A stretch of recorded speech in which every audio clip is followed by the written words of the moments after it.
বলছেন শিশুর নেহারি লক্ষ্য মাতৃস্তনপানে, মাতালের স্থির লক্ষ্য মদিরা সন্ধানে, সতী খুঁজে পুঁজিবারে পতির চরণ, কুলোটার লক্ষ্য হরে কিসে পরমন, বাঁদরের লক্ষ্য শুধু ফলের বাগান, শুকুনির লক্ষ্য দূর ভাগাড়ের সন্ধান, শৃগালের লক্ষ্য মৃতদেহ লইয়ে টানাটানি, আর নিন্দুকের লক্ষ্য শুধু পরনিন্দা গ্লানি, জ্ঞানীর লক্ষ্য শুধু তর্ক উপার্জন, আর ভক্তের লক্ষ্য শুধু শ্রীহরির চরণ। হরি হরি শ্রীহরির চরণ। এটা দামোদর মাস চলছে, কার্তিক মাসকে বলা হয়। দাম মানে দড়ি, উদর মানে পেট। দড়ি দিয়ে ভগবানের এখানে বেঁধেছিলেন কে? আপনারা খুব ভালো করে জানেন, তিনি হচ্ছেন মা যশোদা। এই কার্তিক মাসে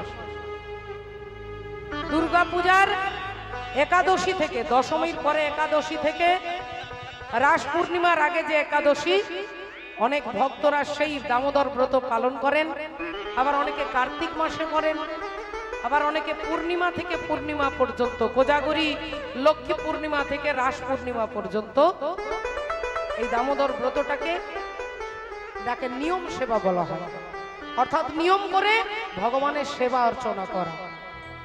সেই মাসে আপনারা কিন্তু ভগবানের গুণানুকীর্তন আয়োজন করেছেন কমিটির বাবারা, কাকারা, দাদারা, ভাইরা। আমরা ভাগ্যবান, এটা আমরা বুঝতে পারছি না, ভাবছি কীর্তন হচ্ছে, আবার এমনকি অনেক জায়গায় হয়, কিন্তু এটা অনেক জন্মের ভাগ্যের ফলে এই মাসে ভগবানের গুণানুকীর্তন বলবার এবং শুনবার ভাগ্য থাকলে তবে হয়। বাবা ভগবানকে দড়ি দিয়ে বাঁধা যায়, আজ পর্যন্ত কেউ পারেননি। যতবার মা যশোদা বাঁধতে যাচ্ছে, 2 আঙ্গুল দড়িটা কম পড়ে যাচ্ছে। ড্যাঙ্গুল আঙ্গুলের নাম 2 আঙ্গুল কম পড়ে যাচ্ছে। সেই 2টো আঙ্গুল কি না? একটা হচ্ছে ভক্তের অহংকার, ভক্তের সাধনার, ভগবানের করুণা। ভক্তের সাধনা কমে গেলে ভগবানের করুণা কমে যাবে, ভক্তের সাধনা বেড়ে গেলে ভগবানের করুণা বেড়ে যাবে। তাহলে আজকে যে কষ্ট করে আপনারা বসে কীর্তন শুনছেন, এর মূল্য চৈতালি চট্টরাজে 2 টাকার কীর্তনিয়া দিতে পারবে না। বস, এর মূল্য আমি দিতে পারবো না। এর মূল্য যিনি দেখছেন তিনি আপনাদের দেবেন। কোন কর্মের ফল এমনি এমনি শুধু চলে যায় না। 1 জন্ম পরে হোক, 10 জন্ম পরে হোক, 20 জন্ম পরে হোক, আপনার এই কর্মের ফল একদিন আপনি পাবেন। কর্ম কখনো বিফলে যাবে না। আর সেই কর্মটাকে যদি গোবিন্দ চরণে নিবেদন করি, কর্মণ্যেবাধিকারস্তে মা ফলেষু কদাচন, তাহলে লক্ষ্যটাকে স্থির করতে হবে। সেই লক্ষ্য ভেদ করে দ্রৌপদীকে বিবাহ করে নিয়ে এলো। এ দেহের পূর্ব পশ্চিম উত্তর দক্ষিণ, বল কোন দিকেতে বৃন্দাবন, আমি তত্ত্ব কথা শুনবো বলে মনে নেই কিঞ্চন।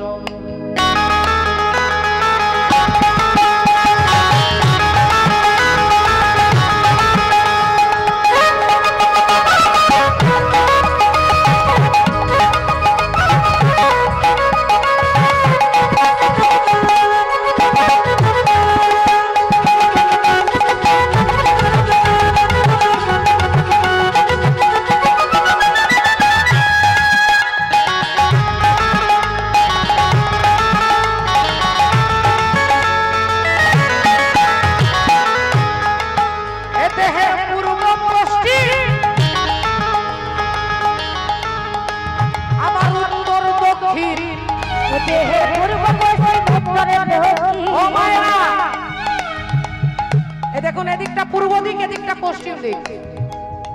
এটা পূর্ব, এটা পশ্চিম, এটা উত্তর, আর কোমরের নিচটা হচ্ছে দক্ষিণ। তাহলে এদিকেও আছে পূর্ব, পশ্চিম, উত্তর, দক্ষিণ। আপনাকে খুঁজতে হবে বৃন্দাবন কোথায় আছে। তত্ত্বদর্শী মহাজন বলছে, পূর্ব, পশ্চিম, উত্তর, দক্ষিণ, বল কোনখানেতে বৃন্দাবন, কথা শুনবো বলে মনে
হয় গো মহারাজ।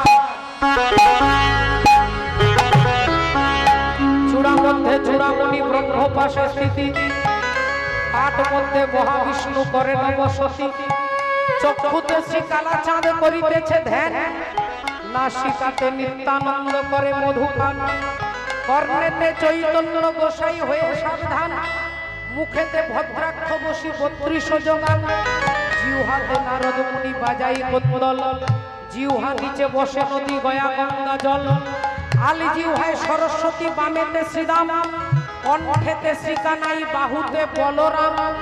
হস্তেতে শ্রী গোবিন্দ দান অধিপতি, সপ্তদ্বীপে জগন্নাথ করে নবসতী। নাভি মূলে ব্রহ্মা সদা করিতেছে লীলা, লিঙ্গে মহাদেব বসি লয়ে চন্দ্রকলা। গুচ্ছদ্বারে বসিয়াছে নাড়ুয়া গোপাল, কামিনীর সঙ্গে গেলি বড়ই রসাল। হাঁটুতে শক্তির স্থিতি পশুপতি পায়, 18 মোকাম তত্ত্ব শোনো সমুদায়। এই সব তত্ত্ব কথা যেই জন জানে, নরলোকে তুচ্ছ তারে দেবলোকে মানে।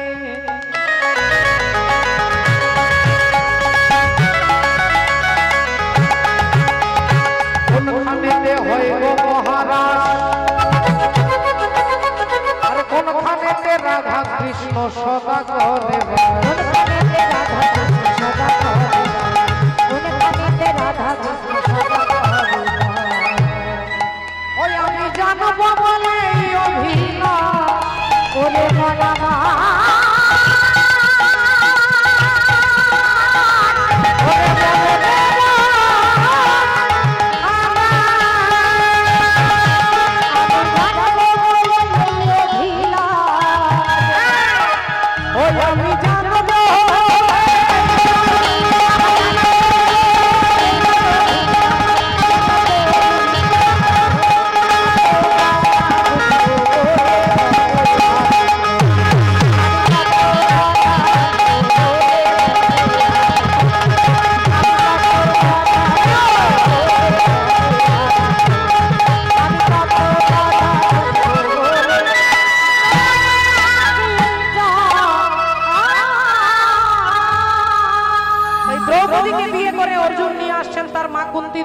মা এই দেখো কি এনেছি আজকে ভিক্ষায়, কি এনেছি দেখো মা। ও মা দেখো না কি এনেছি ভিক্ষায়। কুন্তী দেবী মশলা বাটছিলেন, মশলা বাটতে বাটতে না দেখে না ঘুরে না তাকিয়ে বললেন, আজকে যা এনেছিস বাবা আমাকে বাদ দিয়ে তোরা 5 ভাই সমান ভাগে ভাগ করে দে। অর্জুন বললেন, মা একবার দেখে কথা বলো, একবার দেখো কি এনেছি। মা বললেন, আরে বাবা বললাম তো যা এনেছিস 5 জনে মিলে ভাগ করে নে। বললাম। ছেলে বলল, মা আর একবার বলবো, শেষবার। 2 বার বলেছো, আর একবার বলবো মা দেখো কি এনেছি। একবার দেখো জননী, একবার তাকিয়ে দেখো। মা না দেখে বলে ফেললেন, আরে বাবা বললাম তো দেখবো না দেখবো না দেখবো না। আজকে ভিক্ষায় যা এনেছিস 5 জনে মিলে সমান ভাগে ভাগ করে নে। অর্জুন দ্রৌপদীর হাতটা ছেড়ে দিয়ে বললেন, দ্রৌপদী আজ থেকে তুমি একা আমার স্ত্রী নও, আজ থেকে 5 ভাইয়ের স্ত্রী তুমি। তুমি যুধিষ্ঠির স্ত্রী, তুমি ভীমের স্ত্রী, তুমি অর্জুন নকুল সহদেব, তুমি 5 জনের স্ত্রী। যেই এ কথা বলেছে যুধিষ্ঠির চিৎকার করে বলে উঠলেন, অর্জুন তুমি আর কি পেয়েছো, তুমি চালাকি পেয়েছো, কি বলছো তুমি? এটা কখনো সম্ভব হতে পারে না, এটা হতে পারে না। একটা নারীর 5টা স্বামী হতে পারে না। অর্জুন বললেন, দাদা হতে পারে না, এটা তুমিও জানো আমিও জানি, কিন্তু মা যখন বলেছে 5 জনে মিলে ভাগ করে নিতে, তখন আজ থেকে দ্রৌপদী আমাদের 5 জনের স্ত্রী হবে। যুধিষ্ঠির বললেন, এটা হতে পারে না, আমি বলছি এটা সম্ভব নয়। অর্জুন বললেন, দাদা তুমি আমি বললে হবে না, যেখানে মা সংবিধান করে দিয়েছে, মায়ের সংবিধানের উপরে ভগবানের সংবিধান চলবে না। তবে কোন মা? বলে সিনেমা নয়, মা।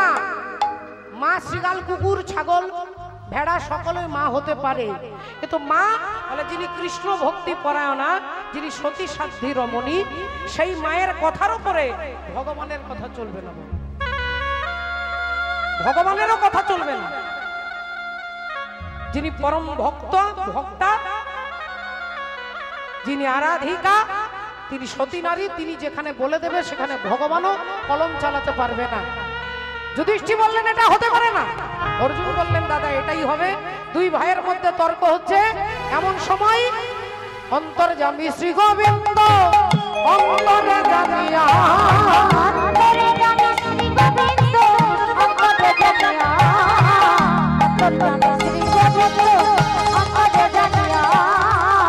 যুধিষ্ঠির সম্মুখে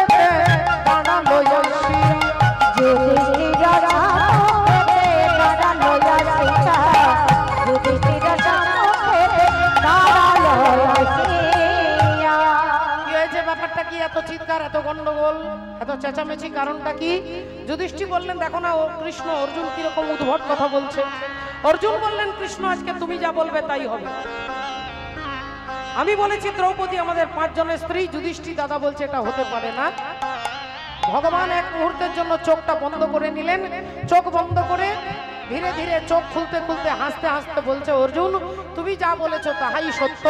আজ থেকে দ্রৌপদী তোমাদের 5 জনের স্ত্রী। ভগবানের বিধান যুধিষ্ঠির মেনে নিলেন, নকুল সহদেব ভীম সবাই মেনে নিলেন। কিন্তু আমরা মানতে আমাদের মনের মধ্যে একটা প্রশ্ন থেকে যায়, একটা নারীর 5টা স্বামী, একটা নারীর 5টা স্বামী। রাধে রাধে। কিন্তু বাবা অবাক হওয়ার কিছু নেই। এই দেহটার দিকে তাকিয়ে দেখুন, এটা পঞ্চভৌতিক দেহ, ক্ষিতি অব তেজ মরুদ বোম। আর আমি যাকে স্বামী বলে মনে করেছি তিনি তো একটা দেহ। তার দেহটায় 5টা তন্মাত্র দিয়ে, ক্ষিতি মানে মাটি, অপ মানে জল, মরুত মানে বাতাস, তেজ মানে আগুন, আর বোম মানে আকাশ। এই ক্ষিতি অপ তেজ মরুত বোম, এই পঞ্চভৌতিক দেহটাকেই তো আমরা স্বামী কিংবা স্ত্রী বলি, আমার বলি, আমি বলি। তাহলে এটা বাইরের জগতের বিচার করলে হবে না, বাইরের জগতে দেখলে হবে না। দশরথ মানে 10টা রথকে একসঙ্গে চালানোর ক্রেডিট, টেকনিক, পাওয়ার যার মধ্যে আছে তিনি দশরথ। আর দশানন বলে 10টা আনন মানে মাথা। 10টা মাথা মানে এরকম 10টা মাথা নয়, 10টা বুদ্ধিজীবী মানুষের যত বুদ্ধি রাবণের তত বুদ্ধি হচ্ছে, রাবণের তত ক্ষমতা। তাহলে পঞ্চভৌতিক দেহ 5টা স্বামী বলতে পাড়ার 5 জন স্বামী নয়। এই ক্ষিতি অম তেজ মরুদ বোম এই পঞ্চভৌতিক দেহটাকে বলছে। শ্রদ্ধেয় ভক্তমণ্ডলী, ভক্তিমতী মায়েরা, তাহলে আজ থেকে দ্রৌপদী তোমাদের 5 জনের স্ত্রী হবে। 1 বছর 1 জনের কাছে থাকবে। আর যখন দ্রৌপদী যার ঘরে থাকবে সেই ঘরে কেউ ঢুকতে পারবে না। যদি কেউ ভুল করে ঢুকে পড়ো তাকে 12 বছরের জন্য নির্বাসনে যেতে হবে। সংবিধান করে দিলেন, নিয়ম করে দিয়ে ভগবান চলে গেলেন। 1 বছর 1 জনের সেবা করে থাকে। একদিন দ্রৌপদী যুধিষ্ঠির স্বামীর সেবা করছে, দুপুর বেলায় সেবা দিয়ে চরণ সেবা করছেন। অর্জুন বাগানে দাঁড়িয়ে কাজ করছেন। এমন সময় এক ব্রাহ্মণ আসছে, চিৎকার করতে করতে বাঁচাও,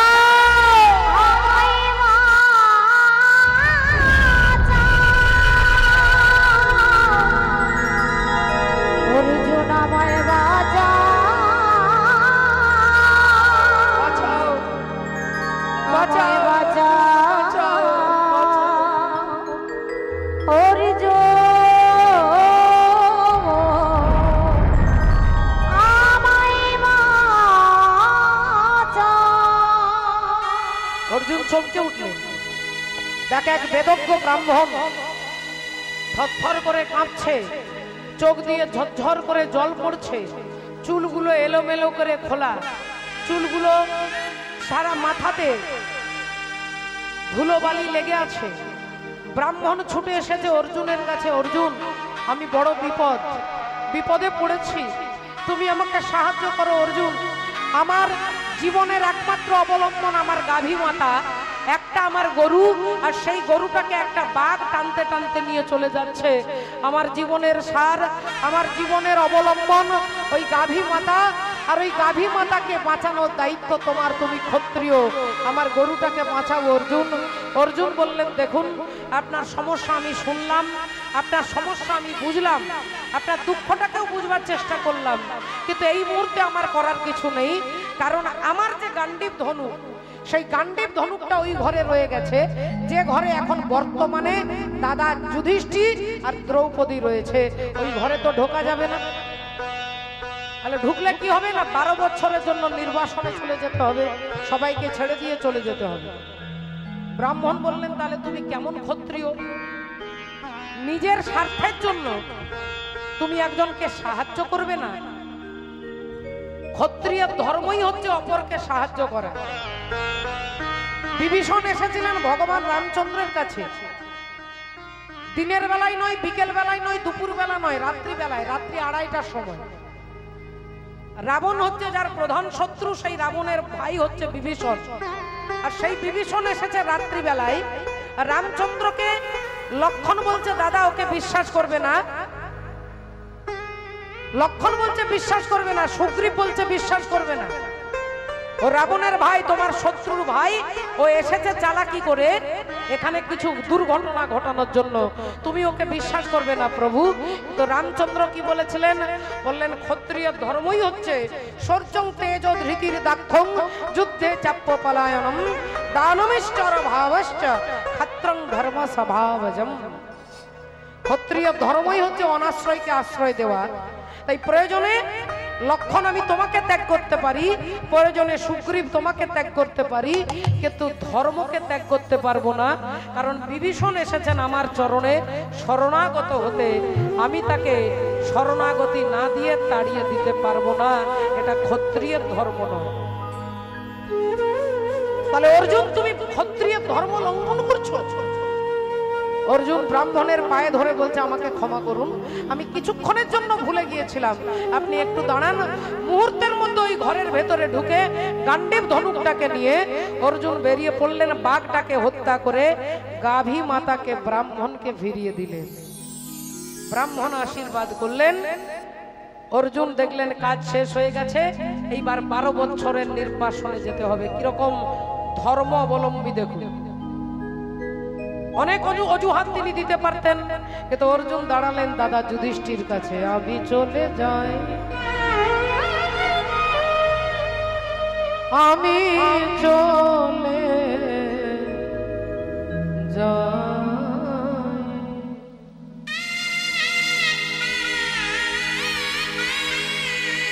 আমি চলে যাই।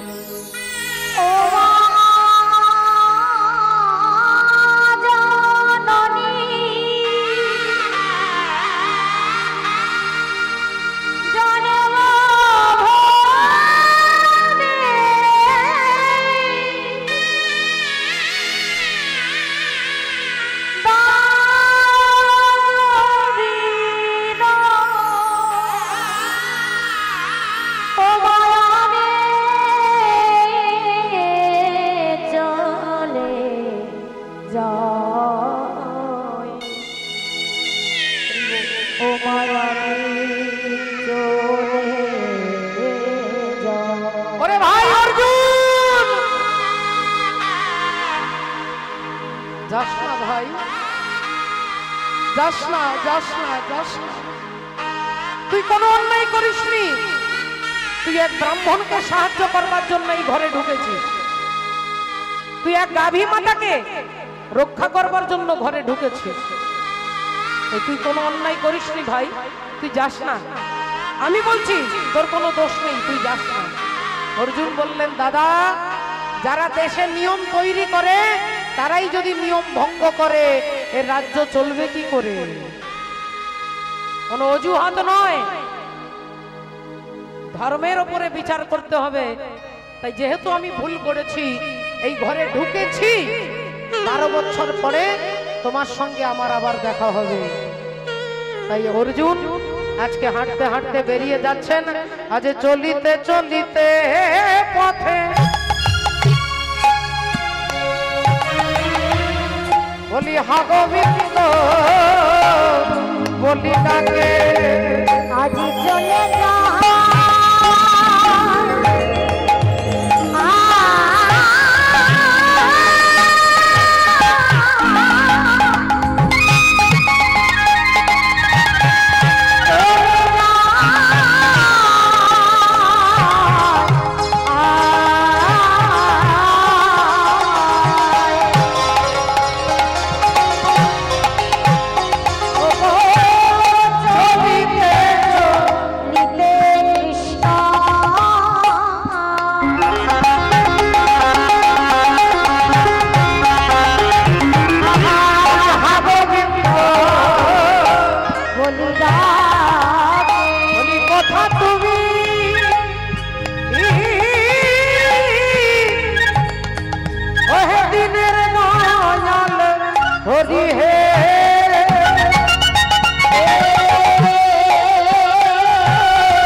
কোথা তুমি দিনের দয়াল ও হাঁটতে হাঁটতে অর্জুন চলে যাচ্ছে নির্বাসনে 12 বছরের জন্য।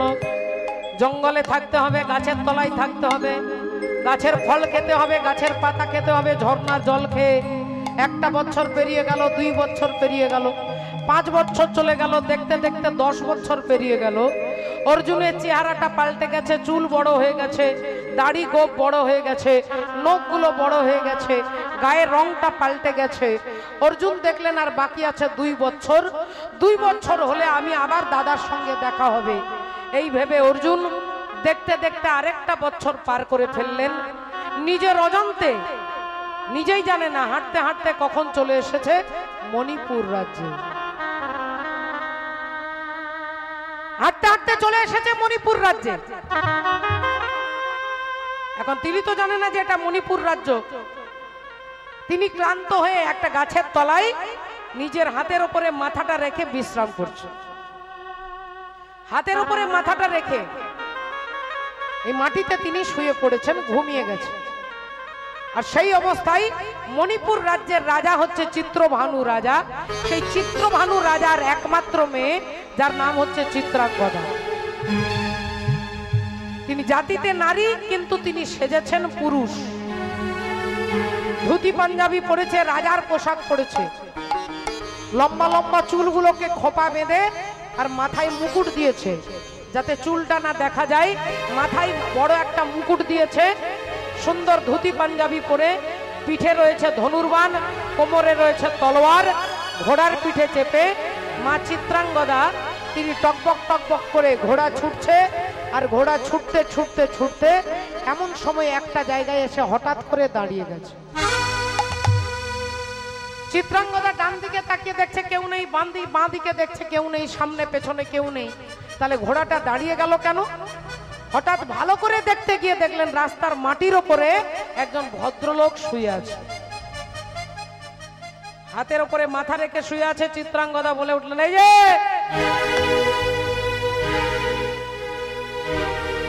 উঠুন উঠুন, এই যে কে শুয়ে আছেন, উঠুন, রাস্তা ছাড়ুন, উঠুন, এদিকে আমি এদিকে যাব, উঠুন। অর্জুন সত্যি সত্যি ঘুমোচ্ছিলেন, তাই ঘুমটা ভেঙে গেছে। যিনি জেগে জেগে ঘুমোই দেখবেন তাকে 10 বার ডাকলে সাড়া দেবে না। অর্জুন ঘুমিয়ে গেছে, তাই তাড়াতাড়ি তাকিয়েছে, দেখছে এক অপূর্ব সুন্দর রাজপুত্র। কি সুন্দর দেখতে, কি সুন্দর দেখতে গো ছেলেটা, একবার বাচ্চা ছেলে। তা কি হয়েছে? চিত্রাঙ্গদা দেবী বললেন, এখান থেকে ওঠো, আমি এই রাস্তা দিয়ে যাচ্ছি, দেখতে পাচ্ছ না? অর্জুন বললেন, আমার বাঁ দিকেও জায়গা আছে, ডান দিকেও জায়গা আছে, আপনি ডান দিকে ঘুরে যান, নইলে বাঁ দিকে ঘুরে যান। চিত্রাঙ্গদা দেবী বলছে, আমি যা বলছি তাই করে, এখান থেকে ওঠো, আমি এদিকেই যাব। অর্জুন বলছেন, তাহলে আমাকে ডিঙে যান, লাফিয়ে যান, আমার ওপর দিয়ে লাফিয়ে চলে যান ঘোড়াটাকে নিয়ে। চিত্রাঙ্গদা বলে উঠলেন, আমি তো আপনার মতো মূর্খ নই। শাস্ত্রে বলেছে কাউকে ডিঙে, কাউকে লাফিয়ে যেতে নেই। সেটা যদি কুকুরও হয়, বেড়ালও হয়, পশু পাখি হয়, আপনি তাকে ডিঙে যেতে পারবেন না। ও মায়েরা, কোন বাচ্চা ছেলে ঘুমোচ্ছে, আপনি ভাবছেন তাকে ডিঙে চলে যাব। যদি কাউকে আপনি ডিঙে চলে যান, আপনার পুণ্য ক্ষয় হয়ে যাবে। আপনি জীবনে যত পুণ্য করেছেন সেই পুণ্যটা ক্ষয় হয়ে যাবে, কমে যাবে যদি কাউকে ডিঙে আপনি যান। আর আপনার জীবনের সমস্ত পুণ্য একদিনে এক মুহূর্তে চলে যাবে যদি আপনি রেগে কাউকে লাথি মারেন। কাউকে লাথি মারলে পুণ্য সঙ্গে সঙ্গে শেষ হয়ে যাবে, পুণ্য শূন্য হয়ে যাবে। চিত্রাঙ্গদা দেবী বললেন, আমি তোমাকে লাফিয়ে তোমাকে ডিঙে আমি যেতে পারবো না, তুমি সরো। অর্জুন বলছেন, যদি না সরি, চিত্রাঙ্গদা বলছে তোমাকে টেনে হিজড়ে এই রাস্তা থেকে আমি ছুঁড়ে ফেলে দেবো। অর্জুন বললেন, তোমার এত ক্ষমতা, আমাকে ছুঁড়ে তুমি ফেলে দেবে? তা ঠিক আছে, তাহলে এক কাজ করুন, আপনি আমাকে ছুঁড়েই ফেলে দেবেন। চিত্রাঙ্গদা অর্জুনের হাতটা ধরেছে, আর হাতটা ধরে টানবার চেষ্টা করছে, ভাবছে ছুঁড়ে ফেলে দেবে। হাতটা ধরে